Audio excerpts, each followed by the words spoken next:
What's up, guys? It's Patrick with Elevated Overland, and today we're here with yet another four-wheel drive converted Sunrader that we just finished up.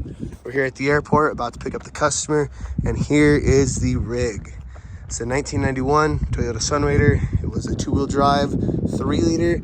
We've now converted it to a 3.4-liter from a Toyota Tundra.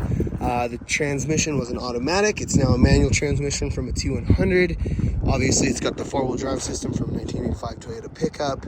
Stock rear axle with wheel adapters, so we can run these nice 8-lug dually rear wheels that match the front.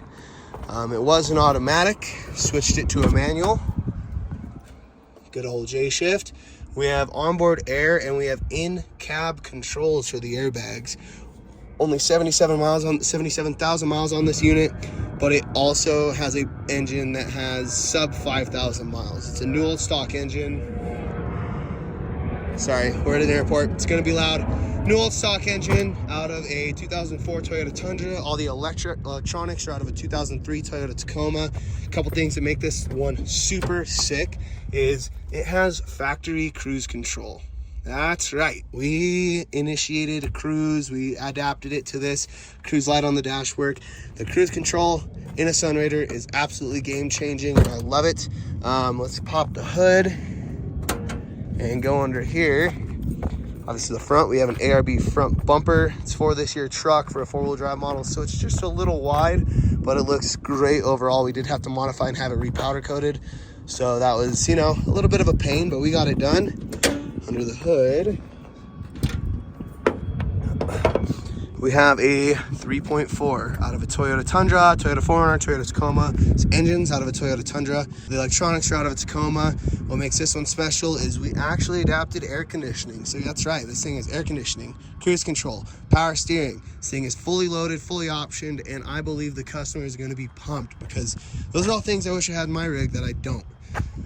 Front end is your typical four-wheel drive conversion from us. Leaf spring, solid axle, crossover steering, a bunch of Skies off-road parts. We also have a redhead steering box in this, so you'll never have an issue with that. Redhead is the name. That's the way to go. If you're gonna get a steering box and you don't ever want it to leak, get a redhead. Braided brake lines, Bilstein shocks, you name it. It's been touched, modified, or upgraded. The rear end is still a factory Toyota rear end. The differentials rebuilt by East Coast Gear Supply. The transmission was rebuilt by Marlin Crawler. The engine's a new old stock engine, so it had about 5,000 miles on it.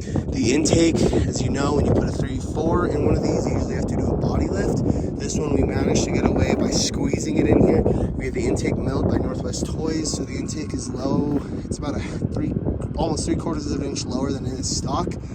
So a lot of thought went into this, and hopefully it looks very factory. That's some evap stuff. We kept all the evap stuff. Custom battery tray. Got a 3.4-liter Tacoma airbox to mount in here, fit in here really nice and well. Wrapped up all the wiring. Tried to get this thing as clean as possible. A couple things that we also did, obviously e-brake modifications, rear fender flares. This, we got rid of the old AGM batteries. And we have a full lithium setup with DC to DC, all the good stuff. Got rid of all the old lead acid batteries. That he had 3 that he was toting around in here, and now he only needs one lithium battery, so that's super sick. We're super stoked with how this came out, and hopefully the customer is as stoked as we are. We're picking him up from the airport right now, and I know you guys are going to want to see inside, so we'll take you for a quick tour. Again, the interior, all factory, all original, 77,000 miles. It's in pretty good shape. Put a carpet kit in here, had to retrofit this. 77K on the clock, cruise control, extra. We gave him that because we give every single customer one of those. If you don't have a big fire extinguisher in your rig, you're doing something wrong. So we had to fit these fender flares, but let's go in this thing. We're not going to show you too much.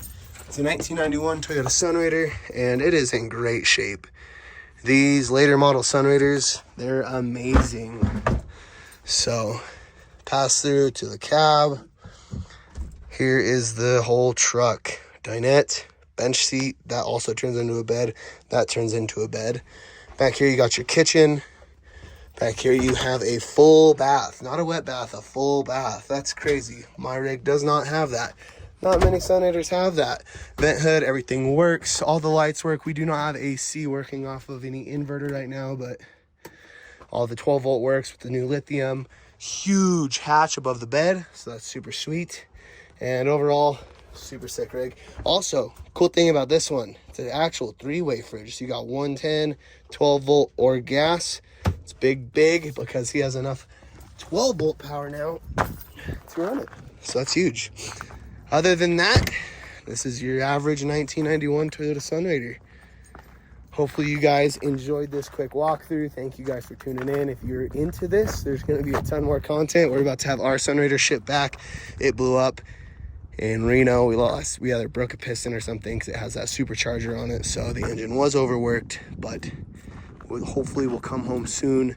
Got plans for my Toyota pickup, my wife's Toyota 4Runner. We have a ton of stuff headed your way. So if you want to see more, hit that like button, hit the subscribe button, and hopefully we will see you guys later.